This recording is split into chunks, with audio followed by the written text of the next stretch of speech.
So I just read through a bit of a report from the Global Wellness Institute's 2020, November 2020 report, somewhat groundbreaking in that the focus on the business of mental wellness.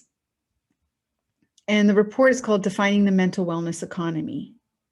So what I find really interesting about the Global Wellness Institute is they, of course, study the wellness market, and they put this huge number, $4.5 trillion on the wellness market, which makes up like a spectrum of sectors, everything from personal care, beauty, anti-aging, to physical activity, healthy weight, nutrition, wellness tourism, wellness real estate, traditional medicine, preventative medicine, public health, workplace wellness, and then also the mental wellness space.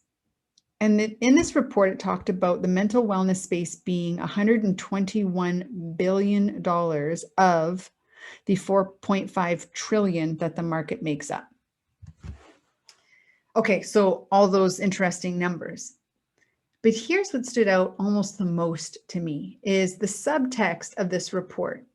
On the title of the report was 4 words: think, function, connect, feel. And I was like, from an emotional intelligence standpoint, it's the other way around.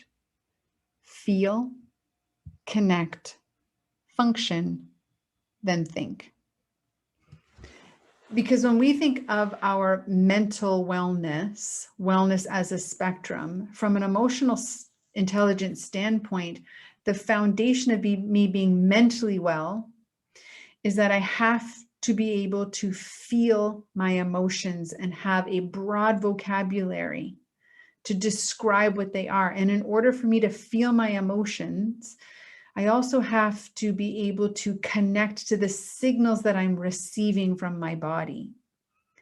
Then I need skills in functioning in the emotions that I'm experiencing.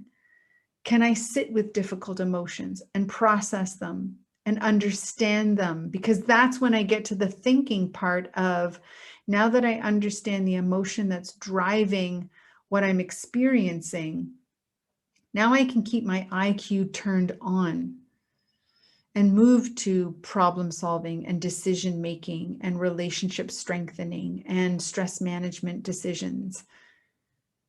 And so this huge market that invests in every individual on the planet's ability to be well has at its foundation, and part of its $4.5 trillion market, emotional intelligence as an incredibly important piece to the puzzle.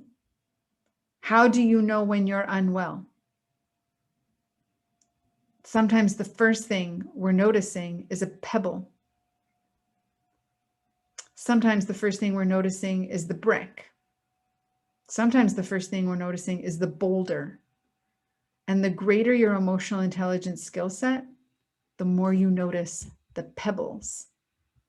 And when we attempt to address the pebbles, the amount of time and energy and resources and money we have to spend in the pebbles is way less than the boulders. But what's happening is, with a lack of emotional intelligence skills, many of us are only noticing the boulders, and those are tremendously expensive to resolve.